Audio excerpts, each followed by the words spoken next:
The deadbolt clicked behind me, and I understood in that single sound that I would not be leaving this room until he decided otherwise. "Sit," Matteo Salveri said. He didn't raise his voice. He never had to.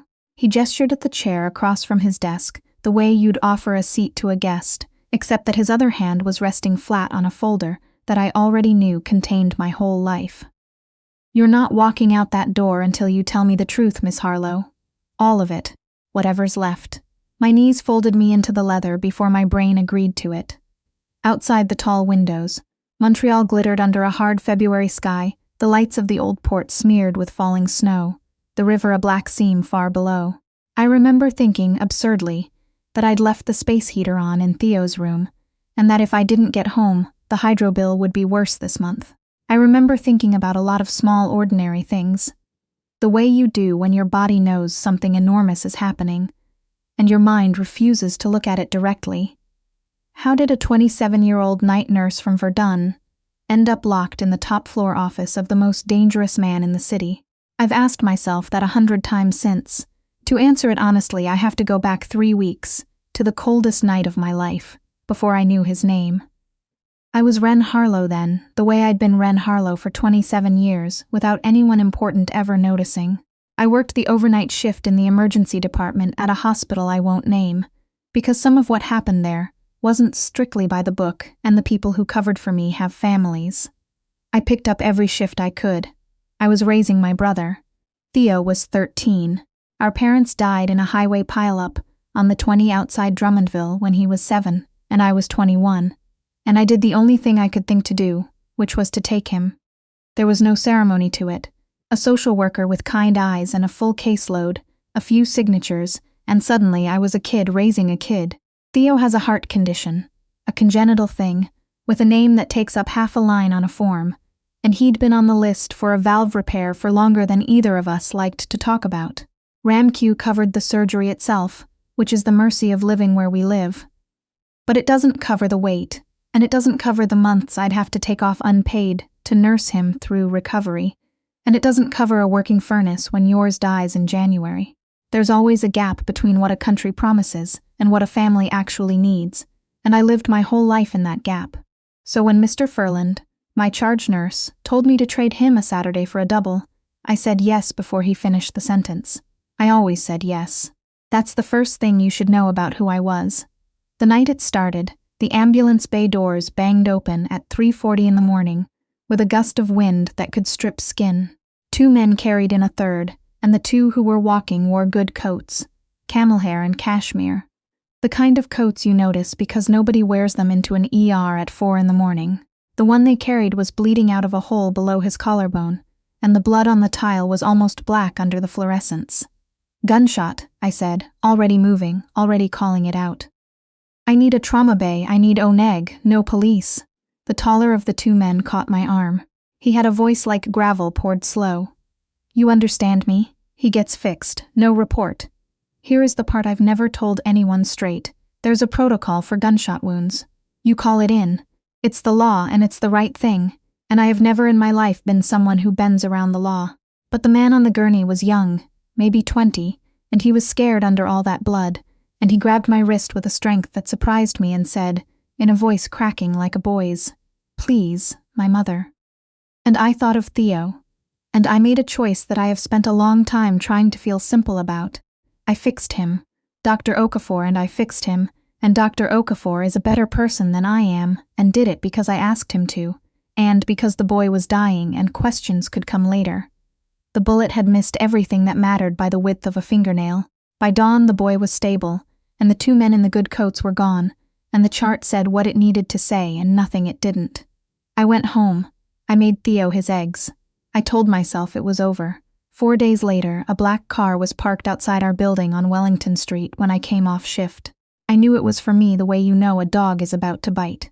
A man got out, the tall one, the gravel voice, whose name I'd learned was Renard, and opened the rear door and said, "Mr. Salveri would like to thank you, Mr.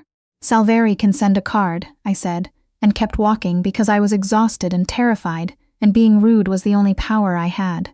I heard the car door shut. I heard it start. And then, keeping pace with me at a slow crawl along the curb, the rear window came down and I saw him for the first time. I'd love to tell you I felt nothing. I've replayed that moment enough to be honest with myself about it, and the truth is that some animal part of me sat up and paid attention before my sense caught up. He was maybe 34, dark-haired, a few days of stubble over a hard jaw, with the kind of stillness that makes a room reorganize itself around him. He wore black. Everything about him was expensive in a way that didn't announce itself, and his eyes, when they found mine, held on with a patience that was somehow worse than aggression. "You didn't call the police," he said. "It wasn't a question. I don't want your thanks. That's a shame, because you have it whether you want it or not." A small movement at the corner of his mouth, not a smile. "The boy is my nephew. His mother is my sister. You gave her back her son. I don't forget a debt like that, Miss Harlow. He knew my name. Of course he knew my name. He'd probably known it since the bleeding stopped. But hearing it in his mouth did something cold to the back of my neck, because he said it slowly, testing it, the way you'd handle something you intended to keep. How do you know my name? I know a great deal about you." He let that sit in the freezing air between us. "I know you work more than a person should. I know you're raising your brother alone. I know the boy's heart is a clock, nobody's winding fast enough." He watched my face change, and something in his own softened by a single degree. "I don't say it to frighten you. I say it so you understand. You're not invisible to me, that's all." The window went up. The car pulled away. I stood on the sidewalk in -20 until my fingers stopped working, and then I went upstairs and checked the deadbolt twice and didn't sleep. His name was Matteo Salveri, and by noon the next day I'd learned what half of Montreal already knew, and the other half pretended not to. The Salveris ran the port. Officially it was Salveri Logistics, containers and freight, and a fleet of trucks with a green maple leaf on the side, respectable, tax-paying, sponsors of a minor hockey league. Unofficially, nothing crossed that harbor without their say, and men who'd crossed the family had a habit of turning up in the St. Lawrence in the spring thaw. Matteo had taken it over 3 years ago when his father, the old Don, had a stroke that no one entirely believed was only a stroke. He was younger than any boss before him, and people whispered, harder. I want to be careful here, because the story got told about me later in ways that weren't true. I did not fall into his arms. I did not decide he was a misunderstood softy with a heart of gold. I knew exactly what he was. I'd washed his nephew's blood off my forearms. What I felt in the weeks that followed was not surrender. It was a slow, appalled recognition that a man like that had turned the full weight of his attention onto me, and that I had a brother who needed things I couldn't buy, and that the ground under my careful little life had started to tilt. He didn't rush. That was the frightening part. There was no grand gesture, no flowers filling my hallway. There was a furnace. Ours died on a Thursday. I came home to a flat that was 4 degrees inside. Theo bundled in 3 sweaters at the kitchen table, doing his math homework by the light of the open oven, and I sat down in my coat and I cried, which I almost never let myself do in front of him. Friday morning, a heating company van was outside, and a technician I hadn't called was installing a new unit, and when I demanded to know who'd sent him, he handed me an invoice marked P8 in full, and a card with nothing on it but a phone number. I called the number. I was shaking with anger, or I told myself it was anger. "You can't do this," I said when he answered. "You can't just buy your way into people's lives." "I didn't buy my way into anything," Matteo said. In the background I could hear a city I couldn't see, gulls, an engine. I made sure a 13-year-old with a bad heart isn't sleeping in the cold. "If you'd like to be angry with me about that, Colombe, be angry. I can carry it. Colombe, little dove." It was the first time he called me that, and I hung up on him, and I sat on the floor of my warm kitchen with the phone in my lap, furious at him, furious at myself, furious most of all at how badly I'd needed exactly the thing he'd done. I gave the furnace back. I tried to. I saved for 3 weeks, and I brought a check for $800 to the address Renard gave me, because I could scrape together $800, and I intended to send him the rest in installments, if it took me a year on principle, because a woman who accepts a furnace from a man like that has traded something she can't get back.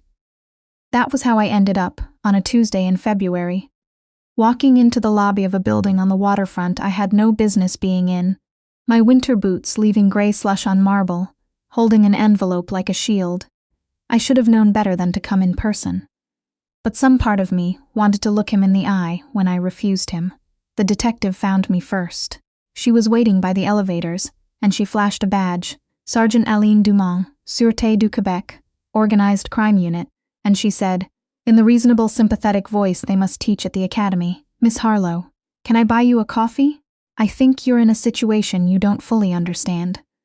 We sat at a Tim Hortons 2 blocks over, and she wrapped her hands around a double-double and laid it out for me like she was doing me a kindness. She knew about the boy in the ER. She knew I hadn't reported it.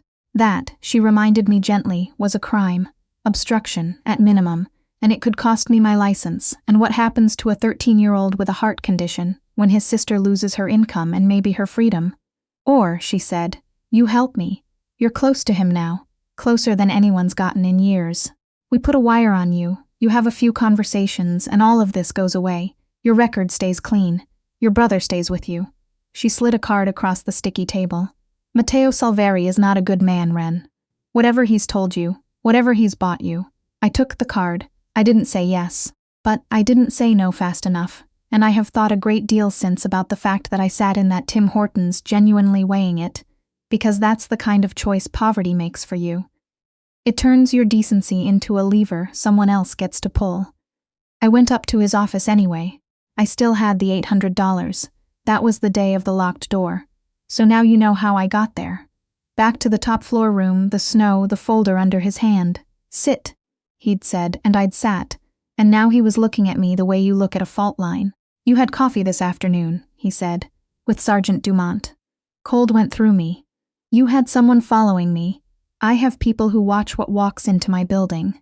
She's been trying to reach you for a week. He came around the desk and leaned against the front of it, close enough that I could smell cedar and something darker underneath.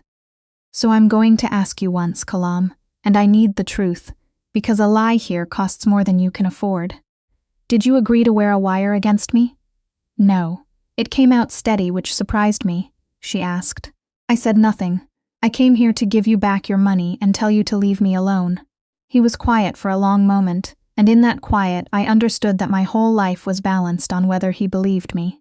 Not just my life, Theo's. And instead of pleading, which is what he expected, I did the thing I'm most proud of in this entire story. You want to know if you can trust me? I stood up. I put the envelope of cash on his desk. Then I'll tell you what I told her exactly, and you can decide. She has me on obstruction for your nephew. She'll take my license and probably charge me, and my brother goes into care while I sit in a cell. That's the leash she's holding. So no, I didn't say yes. But I want you to understand what it cost me to say no, and I want you to understand I'm not doing it for you. My voice cracked and I hated it. I'm doing it because I don't sell people, not even dangerous ones, not even to save myself. That's who I am. If that's not enough for you, then you're not the man everyone's afraid of. You're just another one who thinks a scared woman can be bought. The room was very still. Somewhere below us the port never slept, cranes moving in the dark. Matteo Salveri looked at me for a long time, and then he did something I didn't expect. He laughed, quietly, almost to himself, the sound of a man who's just watched something he'd stopped believing existed. Renard said you'd be trouble, he murmured. He was right. He straightened. The danger didn't leave him. It never left him, and I'd be lying if I pretended it did. But something shifted in how he held it. Dumont doesn't want you, Colombe. She wants me, and you're the closest door she's found. Which means, as of this afternoon, you're not safe. Not from her, and not from the people who'd hurt you to get to me the moment they realize the police are circling. There's a man named Bruno Costa who's been waiting 3 years for me to show a soft spot. He looked at me. You're my soft spot now. You and the boy. As of tonight. That's not my problem, I said, though my hands had gone cold. It became your problem the night you saved my nephew, and decided not to call the police. He said it without cruelty, which made it worse. I can't undo that. What I can do is make sure the two of you are somewhere no one can reach you until this is finished. Come stay under my roof. Bring your brother. Absolutely not. Then at least let me put men on your building. He held up a hand before I could argue. Not to watch you, to watch for you. There's a difference. In a week, when you understand it better, we'll talk again. I went home. I didn't take his roof and I didn't take his money, and I lay awake with a kitchen knife I felt ridiculous holding, listening to the radiators tick, and at 2 a.m. A car with its lights off, rolled slow past our building, and paused under our window, and moved on. And in the morning, one of Mateo's men was standing across the street in the cold, pretending to read a phone, and I never felt more relieved to see anyone in my life. That's when I stopped pretending the danger was his and not mine. Bruno Costa's people came for Theo on a Thursday at his school. I got the call at the hospital mid-shift. A teacher, breathless, saying 2 men who weren't on the pickup list had tried to sign Theo out claiming to be family, and the office had refused, and the men had left, and did I have anyone I should know about? I don't remember the drive. I remember standing in the school office holding my brother so hard he complained he couldn't breathe, and I remember taking out my phone and calling the one number that would make this stop, and I remember that Mateo answered on the first ring like he'd been waiting. "Bring him," I said. My voice didn't shake anymore. Something in me had gone very clear and very cold, both of us now. But I'm setting the terms. That night we moved into the penthouse above the port, and I laid down my terms in front of him, with Theo sitting stunned on a leather couch that cost more than my annual salary, and Matteo Salveri listened to everyone. Theo went to school with a driver and came straight home. I kept working my shifts. I would not be a kept woman. I would not stop being a nurse, and if he tried to stop me, I'd walk out the door and take my chances. Separate rooms. And the day the threat was over, we left, free and clear, no debts, no strings, and he would look me in the eye right now and promise that door would open. "You have my word," he said. And here's the thing about Matteo, the thing the police never understood. His word was the one currency he'd never once counterfeited. It was all he had that couldn't be bought. I'd braced myself to hate living there. I want to be truthful about the fact that I didn't. Not because of the marble, though God knows the shower alone nearly undid 27 years of resentment. It was the way the fear went out of the days. Theo slept. For the first time in years, my brother slept through the night, in a warm room, with a fridge full of food he didn't have to ration, and he laughed at dinner. And he taught the housekeeper, a sharp, warm Portuguese woman named Renata, who ran the place and took no nonsense from anyone, including Matteo, how to say rude things in French. I watched the gray worry lift off him and I thought, this is what money is. It's not yachts. It's a kid sleeping through the night. That's the thing nobody who has it ever tells you. And Matteo. I won't pretend the walls stayed up between us. They came down a brick at a time, over 3 weeks of dinners. Neither of us admitted we were looking forward to. I learned he'd wanted to be an architect before his father made him what he was. I learned he sat with Theo over a chessboard for 2 hours one Sunday, patient in a way I didn't know he had in him, letting my brother beat him, and then the second game, quietly not letting him, teaching him the difference. I learned his hands, ringed and scarred, could be gentle. I stopped calling him Mr. Salveri somewhere in there without deciding to. There was a night on the terrace, both of us wrapped against the cold, the whole frozen city spread out below, and he told me the truth about his father. The real version, the one the newspapers got wrong. His father hadn't had a stroke. His father had been poisoned by his own second-in-command, a man who'd wanted the port, and Matteo had spent a year proving it and then spent one very bad night settling it, and he'd sworn over his father's grave that his own children, if he ever had any, would not inherit this. Not the port, not the blood, none of it. "I've been unwinding it for 2 years," he said, staring at the river, moving the money into things that are only what they look like. Real freight. Real buildings.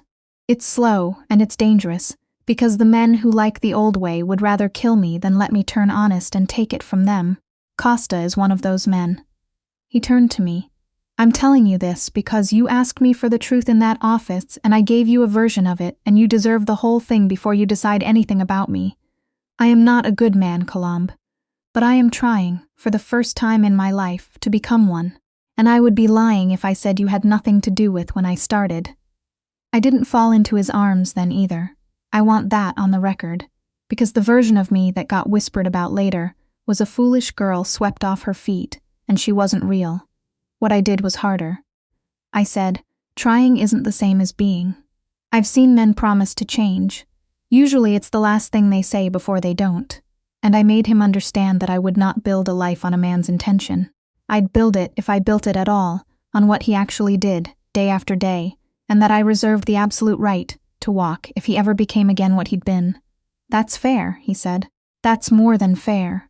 And he didn't touch me, and I think that was the moment I was lost, because a dangerous man who won't take what you haven't offered is the most dangerous kind of all. Costa forced it before I could decide anything cleanly. Dumont came back. She'd figured out where I was, and she cornered me one morning outside the hospital and told me my window was closing, that Costa's crew was moving on Salveri within days, that when the shooting started the police would sweep up everyone. And did I really want Theo to watch his sister get arrested standing next to a Mafia boss? "Wear the wire," she said. "Give me one conversation, and I pull you out before any of it happens. Last offer." And here is where I did, the second thing I'm proud of, the thing that let me look at myself in the mirror afterward. I didn't wear the wire. But I didn't do nothing either, because doing nothing would have gotten men killed. Maybe Matteo, maybe the driver who walked my brother to school. I went to Dumont, and I told her the truth about myself, on the record, in her own office, with a legal aid lawyer beside me that I'd found and paid for out of my own thin savings. I told her exactly what I'd done in that ER and why.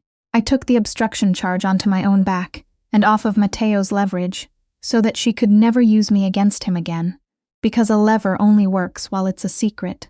And then I told her the one thing I did know, the thing that wasn't a betrayal because it saved lives on every side, that Bruno Costa was about to move, and where, and that if she wanted to actually stop a war instead of using a frightened nurse to fish for one, she should be there. She was there. So were the RCMP. Costa and 11 of his men were arrested in a warehouse in the East End at 4 a.m, mid-plan, and not one shot was fired. And the papers called it the biggest organized crime takedown in Quebec in a decade, and my name was in none of it. I pled to the obstruction. My lawyer got it down to a conditional discharge, no criminal record if I kept my nose clean for a year, which, God, I intended to. The nursing board reviewed me and, given that I'd saved the patient's life and self-reported, gave me a formal reprimand and let me keep my license. I kept my job, I kept my brother. I did it all myself, standing on my own 2 feet, and I need you to understand that part because everything good that came after, I walked toward on my own. Nobody carried me. Matteo found out what I'd done, the self-report, the discharge, all of it, and he came home that night and stood in the doorway of the room that was mine and looked at me for a long time. "You cut the leash yourself," he said quietly. "You had a way to hurt me, and you turned it into a way I can never be hurt. Do you know how few people in my life have ever protected me instead of using me? I didn't do it for you. I know." A ghost of that smile. "You did it because it's who you are. That's precisely why I believe it." He didn't come into the room. He never crossed a line I hadn't opened. "The danger's over, Colombe. Costa's gone, Dumont's got what she wanted, and the port's clean, or getting there, the door's open. You and Theo are free to go, exactly as I promised. No debts, no strings. I keep my word." And I stood there in a room full of borrowed luxury, with my brother asleep, and warm down the hall and the whole frozen city glittering outside, and I understood that he just handed me the thing I'd demanded. My freedom, unconditional, and that having it, I could finally choose without a single lever pressing on me. I didn't leave. I want to be clear about why, because the whole point of this is that I chose with my eyes open. I didn't stay for the marble, and I didn't stay because I was rescued, and I didn't stay because I couldn't imagine a life without him. I'd imagined that life every day. It was called my old life, and I'd survived it and could again. I stayed because over 3 weeks and 1 arrest and 100 small true things, I'd watched a man actually become, day by day, what he'd only promised to be. He'd earned it in the only currency I trusted, which was action. And because when I let myself be honest, the truth I'd been running from since a black car pulled up on Wellington Street was simply that I loved him. Not the danger, not the money. Him, the architect he never got to be. The man who let a 13-year-old win at chess and then taught him why he shouldn't. "I'm not going anywhere," I said. "But I'm staying as your equal, or not at all. I keep my job, I keep my name. Theo's care, his surgery we decide together, and I pay what I can and you don't ever hold it over me. And the first time you become who you used to be, I'm gone and this time there won't be a door you can lock." "Elena Wren Harlow," he said. He'd found out my full name somewhere, the Elena I never used. "I have never wanted to lock any door you were standing behind. I've only ever wanted you to be standing there because you chose it." He crossed the room then, finally, and he took my face in both scarred hands as carefully as if I were made of something that could break. And he didn't kiss me. He waited. He made me close the last inch myself. I closed it. Theo's surgery was that spring, and it went the way you pray these things go, and they so rarely do. A good team, a clean repair, a boy who woke up pink and complaining about the food. I was there for every second of it, in my scrubs when I could be, and in the waiting room when I couldn't. And Matteo was there too, this feared man folded into a plastic chair for 11 hours, holding my hand and letting the surgeons do their work without once trying to buy or threaten a better outcome. Because there are some doors even he couldn't open, and he'd finally made peace with that.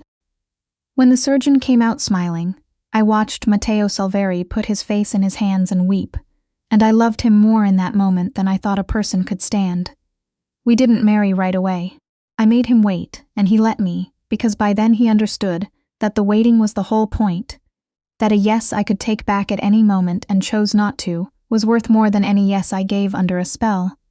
He built the things he'd promised to build. The port went legitimate, in fact, and not just on paper, slower and messier than any story would make it, with setbacks and bad nights and men who never forgave him. But he built it. And one of the first things he built, in a wing of the hospital where I'd once broken the law to save a boy, was a cardiac center for kids, whose families lived in that same gap between what a country promises and what a family needs. The gap I'd lived in my whole life. He funded the surgeries insurance forgot. He named it for his father, which I thought was strange until I understood. It was a man reclaiming his own blood from what it had been. The night it opened, I stood beside him in a room full of people in good coats, the real kind of good this time, and Theo, 16 now, taller than me, his heart beating strong and ordinary in his chest, stood on my other side, pretending he was too cool to be moved and not managing it. Matteo was supposed to give a speech. Instead, in front of the mayor and the doctors and 100 strangers, he turned to me, and I saw the box before he even reached for it, and I understood with a lurch that this feared, careful, transformed man had chosen the most public room in the city to do the one thing that made him vulnerable. He didn't kneel to perform it. He knelt because he meant it. You asked me once, in an office you couldn't leave, to tell you the truth before I let you go, he said, quiet enough that it was almost only for me. So here's the last of it, Colombe, the truest thing I know. Everything I've become that's worth anything. I became walking toward you. You never once let me buy you or frighten you or carry you, and it saved my life. Marry me. Be my equal on your terms, for as long as you'll have me. And the day you don't, no door, I swear it, no door. I was crying, and I didn't care who saw, and beside me Theo was grinning like an idiot, and I thought of a girl standing in -20 on a sidewalk on Wellington Street, terrified, holding an envelope like a shield, so sure that a man like that could only ever be a cage. Yes, I said, on my terms. Yes. He slid a ring onto my finger, a sapphire deep blue, to match nothing I owned, 'cause it wasn't meant to match anything, it was meant to start something new. And he stood and pulled me against him, and Theo whooped, and the whole room broke into applause, and outside the window the St. Lawrence ran black and free under a sky finally clear of snow. It's not the love story I'd have written for myself. If anyone had handed me the pen at 21, exhausted and grieving and signing for a little brother in a social worker's office.